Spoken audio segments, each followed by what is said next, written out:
Somewhere along the line, some of us have started to believe that wellness equals worthy, and I don't believe that. So today I want to talk about why this is a shame-free wellness channel. My story is not about being obsessed with wellness and like the crunchy, the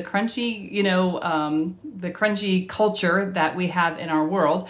Which, if you want to identify as a crunchy mama, then that's wonderful. However, this channel is about grace over the grind and helping one another out in making good choices along the way. So, our pursuit of wellness should not produce shame in our lives. And shame actually produces unwellness in so many different ways. So there's no comparison. And that's where I find, okay, as a woman from my young years up, I would compare myself to how other people look, what other people do. And I just think in our world, it is a common thing, especially social media creates this comparison. But in this community and in this channel, there is no side eye. No, I'm not watching you. I'm not looking at what you're doing. I just want to offer options for a total wellness mentality and help with that. And so wellness is about being proactive and not just letting disease happen to us. And the truth is we get so busy with life that we often leave ourselves. And that is part of my story. We leave ourselves to last and we are not proactive. And so for many years, I was not proactive. I was proactive for my children. I wanted them to be healthy. I wanted my husband to have what he needed to be healthy. But as a mom, I put myself last. Anybody out there that does that? So I'm on a wellness adventure and I've chosen that word over journey so that I could actually feel more excited about life in general. Even looking back on my past and the choices that I've made that led a lot of times to regret. And I don't want to live there. And so I'm like, okay, this has been an adventure. My life has been an adventure and it truly has. And so I want to say you're welcome here and this is a safe place. No shame if you have the occasional Coke Zero. Anybody else? But actually, I did give up soda a long time ago. I gave up the regular drinking of soda a long time ago, because I learned that it's my responsibility to steward my body. Actually, my experience at that time was I was drinking like Coke Zero when I was working at an office, and I started to notice aches and things in my joints. And I wonder, I was losing weight. That was a really good time of my life for my activity level. And I was feeling really good about my body, but all of a sudden my joints and things were aching and I was still in my 40s. And so I looked at the Coke Zero and I saw that it had sucralose in it or something like that. And I was like, okay, let me stop this and see what happens. And I did Google the ingredients, and it did say that, it causes these things. And when I stopped, I started feeling better. So I learned then, and I'm continuing to learn. And that is also what this channel is about the pursuit of learning about what is well, because guess what? New information comes out all the time. And so I did learn at that time that water and electrolytes were really important for my body. And so do I do it perfectly? No, I don't. But there is freedom. That's what my shirt says today. There is freedom to learn, to choose, to make mistakes, and to try again. So yes, let me tell you this story. I actually heard this from a friend who was invited to hear a wellness presentation. And the person that invited her ordered a Diet Coke. And at that moment, she felt like the person that I knew felt like they lost credibility, the presenter, because they were drinking a Diet Coke and that to them did not represent wellness. And so sometimes people have an expectation that, well, if you're going to share wellness information with me, you need to be the picture of wellness. You need to be perfect, which is not the point.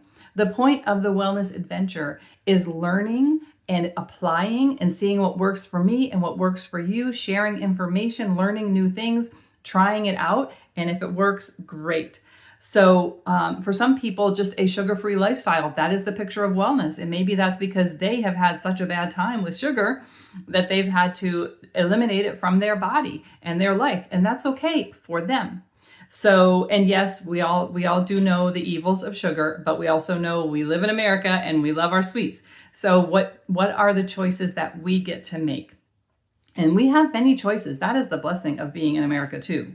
So my commitment here is not to judge your journey, but hopefully we can learn from each other. I want to dismantle the idea that wellness equals worthiness, that your health determines your worthiness and your worth. So here it is. What I want to talk about is actually pursuing health and wellness, removing toxins, because that is important. And we are inundated with toxins in this world. In America, let me just say, in America, we're inundated with toxins in America, and many companies make the same product for us they make for Europe. And in Europe, it has 4 or 5 ingredients. And here in America, it's got 25 ingredients, and they're all bad. They're bad for you. And so companies are just out to make money. And so we have to do our due diligence. And that is part of the journey. Okay, so the bottom line is we all have choices, hundreds of them daily, what we put on our bodies, what we put in our bodies, what we use on our dishes, all of those things. But this is to open up conversation and to see what's your adventure been, and maybe I can help you and we can help one another. So there is like this deep pit here that we fall into when we try to judge what other people's wellness looks like. Like someone can look like they're really fit and they've got like this whole fitness thing on Instagram, but they could have a food disorder and you don't know. Social media highlights all of the reels of people's lives, and they look happy and healthy and awesome. And you see this much up, you don't see, what the rest of their body looks like. But even that, there's fake AI, airbrushed photos. People are trying to often present themselves as something they're not. So part of wellness is being honest. Just be honest with who you are. And so some people are overweight, but we have no idea what their health condition is and what they're struggling with and what they're doing to try to work on that. And so I think it's important that we don't judge a person by their weight either. Also by their marriage or their friendships. Like some people post all these pictures of all their friends doing wonderful things. You have no idea if that is really true or not, or that's a 30-year-old picture and it's not that way anymore.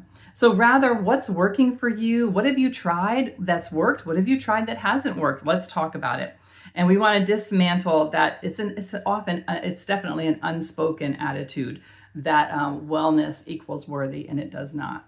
Wellness shouldn't be exhausting. It's meant to add to our life. It's meant to be exciting. It's meant to add life and joy to our years and not make us feel less than. And that is the problem with the culture of and I'm not just going to say crunchy. That's just kind of a term that we throw around, but of the people who present like they've got it all together and you need to follow them. And you know what? Follow me as I follow Christ. That's what I like to say. And follow me because you're going to hear the truth. You're going to hear my mistakes. You're going to see that I don't have it all together, but I'm learning. And if you want to learn with me, that's great. Wellness shouldn't be a weight on us. Wellness should not be a weight on us, like that we're not doing enough. Is actually meant to help you breathe easier and breathe lighter, literally. So this is where my story begins. 14 years ago, I was made aware of toxins in cleaning products. I just finally I didn't know before that. And so I was just learning, and I was educated on how to help people. I was educated on removing toxins, and I also began trying to help educate others on removing toxins. So as I said, the cleaners we have in our homes have become more toxic than they were when we were younger. And so I'd love to share that information with you another time. But many of these areas of wellness can be addressed with just simple swaps. That's the awesome part. And so my story continues that later on in that journey, I was in my mid to late 40s, and I realized, like I said in the beginning, that I was taking care of my children's health and wellness and my husband's, but I was not caring for my body. And so I would look at the wall of vitamins in Walmart, Walgreens, CVS, wherever I went, and there'd just be this huge wall of supplements. And I would see that some were $6 and some were $16 and some were $26. And I thought, how do I know? Who can I trust? How do I know what's what? And so I didn't get any. That's what I did. And mamas out there, you know that we will give our kids the Flintstones vitamins, and we live off of coffee a lot of times, and our kids' leftover breakfast. So part of my wellness adventure in this is also realizing that I had a lot of toxic thoughts. I thought I did not think well of myself inside. There's the internal conversations. Anybody there? You had internal conversations about, oh, I'm so stupid. Why did I do that? Oh my gosh, oh, she wouldn't have done that. Oh, I don't look anything like her. And oh, it's somebody else's fault. Everything in my life is somebody else's fault. I would deflect very often my ugly feelings about myself on others. This is part of my emotionally healthy spirituality adventure, and that is all in wellness. I had realized I had toxic spirituality laced with legalism, and the legalism I was hardest on was myself. I saw things wrongly, and it was the beginning of unlocking true joy when I gave myself permission to have emotions and stop stuffing them. And I won't go into this later, but right now very deeply, but I will say that I gave my life to Jesus at 10 years old. I loved the Lord many years, went to Bible college, married a minister. We did ministry together. But in those years, I was stuffing my emotions. Where did that come from? I will tell you. I didn't learn this until later. Again, these are all the puzzle pieces coming together, that there's something called codependency. And I thought codependency was just for addicts and their enablers. But the truth is codependency has a lot of layers and a lot of people pleasing and wrong boundaries. And so what I didn't know is I brought that into my marriage. I brought that into my parenting. And so left unattended, all of these stuffing of emotions can cause disease in us. And I don't know if you have heard the way of explaining disease is dis-ease, is the absence of ease. It's disharmony, it's unrest. When left unattended, these things actually do become diagnoses. And for me, it's hypothyroidism and Hashimoto's. My blood work started showing it, and I ignored it for several years because I didn't even have time to deal with it. Hashimoto is an autoimmune disease, and I don't call it mine. It is something that I am addressing in my body, but I don't own it. And it came like an unwelcome stranger in my 50s, and that was not fun. So just to say that life and wellness is not linear. Every decade or so, we have different things that happen in our lives. Like there are different seasons, and wellness can look different for us in different seasons. And if you're a woman going through perimenopause, menopause, and postmenopause, you know that life changes. Your body changes, your feelings change, how you react to people change. And I will tell you that one of the best things I ever learned about how to handle my emotions is I am only responsible for how I respond to things. I can't be responsible to stupid drivers on the road. I can't be responsible because I've been one, so that gives me a little bit of mercy for others. I've made mistakes on the road, right? Who hasn't? Who hasn't, forgot to turn your blinker on? And yet we all are like, oh, those people forget to turn their blinker on. So I just have grace for others, but I know that my responsibility is, and that how I respond to things is what matters. And I cannot be responsible for what other people do. So I want you to know that this is the journey and the adventure of wellness is not linear. It's not one line. It's not like here's point A and here's point B, and that's how we go. The point is, it is all over the place. It's all over the place depending on what's happening in our life. If you have to move, how other people in your life, how things that happen to them, and all of these impacts are on our life. So learning to give others grace as well as giving yourself grace, and not to set the standard so high of perfection. Perfection. Okay, that's part of my story. That I say that perfection is completely overrated and progress is where it's at. And so some people who are perfectionists and who are recovering perfectionists find out that those things are actually idols in our lives. We put them up above people and we put them up above God. And that's what is those perfectionist things.